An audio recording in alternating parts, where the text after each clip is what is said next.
महागठबंधन में इस बार सीट बंटवारा कैसे होगा और सीट बंटवारे का क्या फॉर्मूला रहेगा, ये बात आप सबके दिमाग में चल रही होगी कि आखिर इस बार तेजस्वी यादव कितनी सीट कांग्रेस को, वीआईपी सुप्रीमो मुकेश सहनी को और तमाम लेफ्ट की पार्टियां हैं उसको कितनी सीटें मिलने जा रही है और कितनी सीटें तेजस्वी यादव देने जा रहे हैं। तेजस्वी यादव के तेवर और उनके मूड से ऐसा लग रहा है कि इस बार सीट बंटवारे में बहुत पेच फंसेगा और कटौती भी होगी, सबकी सीटों में कटौती भी होगी। देखिए, पशुपति पारस भी आ रहे हैं, चर्चाएं हैं उनके आने की, मुकेश सहनी आ चुके हैं, तो जाहिर सी बात है कि जब इतनी पार्टियां शामिल होंगी तब सीट बंटवारे में कटौती होगी और जितनी सीटें जिनको पिछली बार मिली थी उतनी सीटें में से कुछ ना कुछ सीट कम होगी।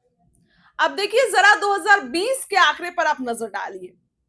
2020 में कैसे सीट बंटवारा हुआ था, तो 2020 में अगर बात करें तो आरजेडी खुद 144 सीट पर चुनाव लड़ी थी, कांग्रेस 70 सीट पर चुनाव लड़ी थी, सीपीआई 6 सीट पर, सीपीएम 4 सीट पर और सीपीआईएमएल 19 सीटों पर। और लेफ्ट में सबसे अच्छा प्रदर्शन सीपीआईएमएल का रहा था। सिर्फ विधानसभा में ही नहीं, लोकसभा चुनाव के दौरान सीपीआईएमएल ने काराकाट से अपना जो जीत का परचम लहराया और आरा से बीजेपी के कद्दावर नेता को हरा के सुदामा प्रसाद वहां से जीत गए। तो इस तरीके का सीट जो प्रदर्शन सीपीआईएमएल का रहा है, तो इस बार हो सकता है कि सीट बंटवारे में जो है वो कटौती की जाए किसी और पार्टी की और वो जो सीट है वो सीपीआईएमएल के पास आए। इस बार जो सीट बंटवारे को लेकर चर्चा है वो हम आपको बताने जा रहे हैं। सूत्रों से मुताबिक जो हमारे पास खबर आई है वो जो हम आपको बता रहे हैं, 2025 में संभावित सीट वितरण की अगर हम बात करें तो आरजेडी पिछली बार 144 सीट पर चुनाव लड़ी थी और इस बार भी 144 सीट पर ही चुनाव लड़ने जा रही है। जी हां, आरजेडी इस बार भी 144 सीट पर ही चुनाव लड़ेगी, उससे ज्यादा या उससे कम के कोई चांसेस नहीं है। कांग्रेस की बात करते हैं, कांग्रेस को पिछली बार 70 सीटें मिली और कांग्रेस महज 19 सीट पर जीत कराई, जो उसका प्रदर्शन काफी खराब था। इसीलिए इस बार कांग्रेस को आपको बता दें कि सिर्फ 55 सीटें मिलने जा रही है। जी हां, कांग्रेस को मात्र 55 सीटें मिलने जा रही है। 15 सीटों की कटौती कांग्रेस के खाते में से होगी। कांग्रेस जो कि 70 सीटों से ज्यादा की डिमांड कर रही है, कांग्रेस का कहना है कि 70 सीटें से इस बार ज्यादा सीटें मिले और वैसी सीटें मिले जहां जीतने के पूरे पूरे चांस हो। लेकिन आपको बता दें कि सूत्रों के मुताबिक जो खबर आई है उससे कांग्रेस को 70 सीटें नहीं मिलने जा रही है, 55 सीटें कांग्रेस को मिलने जा रही है। इसके बाद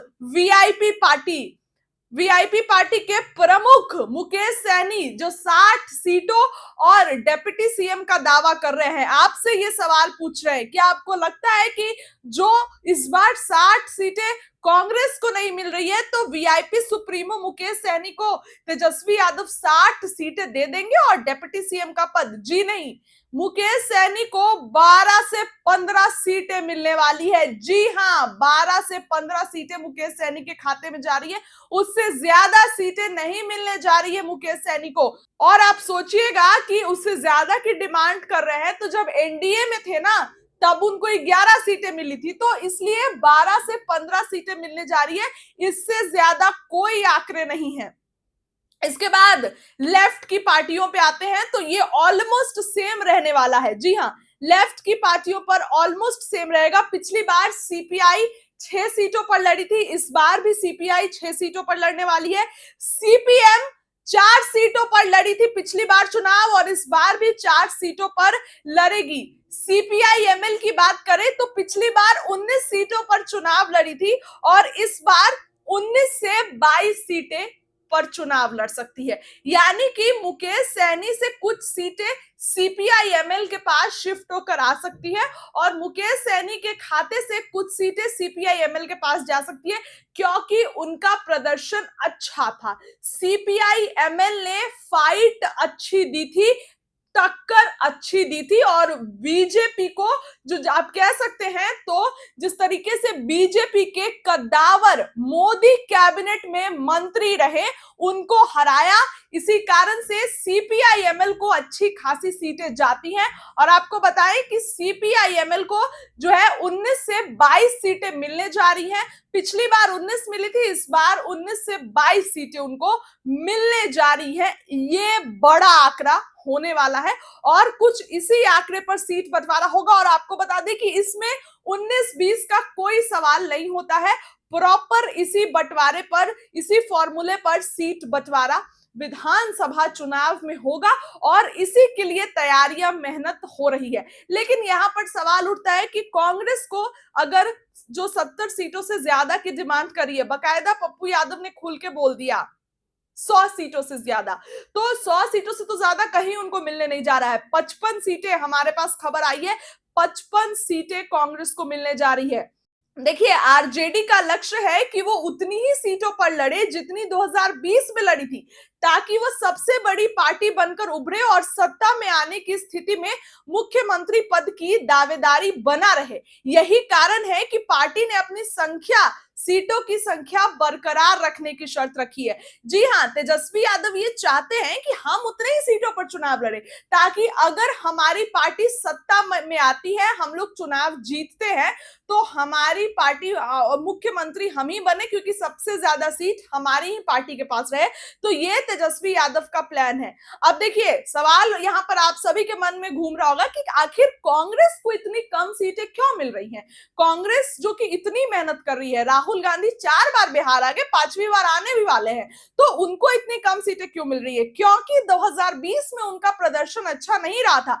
2020 के नतीजों में कांग्रेस का प्रदर्शन कमजोर रहा था। इवन 50% भी सीटें कांग्रेस जीत के नहीं लाई थी। जी हाँ, इस बार सीटों की संख्या घटाने के पीछे का यह तर्क है कि कांग्रेस कम सीटों पर बेहतर फोकस कर पाएगी, जिससे गठबंधन को नुकसान नहीं होगा। मुकेश सहनी की पार्टी को 12 से 15 सीटें देने की बात हो रही है। हालांकि सीपीआईएमएल को कुछ सीटें शिफ्ट करके इस संतुलन को साधने की कोशिश की जा रही है। इस तरीके से कुछ सीट बंटवारा होगा। दोबारा बता रहे हैं आपको, आरजेडी 144 सीट एज यूजुअल, पिछले बार की तरह। इसके बाद आप अगर आते हैं कांग्रेस पे, तो 55 सीट, 15 सीटें घटेंगी उनकी। इसके बाद लेफ्ट की पार्टी के बारे में अगर आप बात करते हैं, तो सीपीआई पिछली बार भी 6, इस बार भी 6, सीपीएम पिछली बार भी 4, इस बार भी 4, सीपीआईएमएल की कुछ सीटें बढ़ सकती है, 19 से 22 सीटों पर चुनाव लड़ सकती है, पिछली बार 19 सीटें पर लड़ी थी। और मुकेश सहनी की पार्टी को 12 से 15 सीटें मिल सकती है। और अगर पशुपति पारस आते हैं तो कुछ सीटें उनको भी जा सकती है, 4 से 5 सीटें। तब ये समीकरण और कम होगा, ये सीटों में बदलाव और कम होगा। फिलहाल इस खबर के लिए इतना ही। क्या लगता है कमेंट करिए। बहुत बहुत धन्यवाद।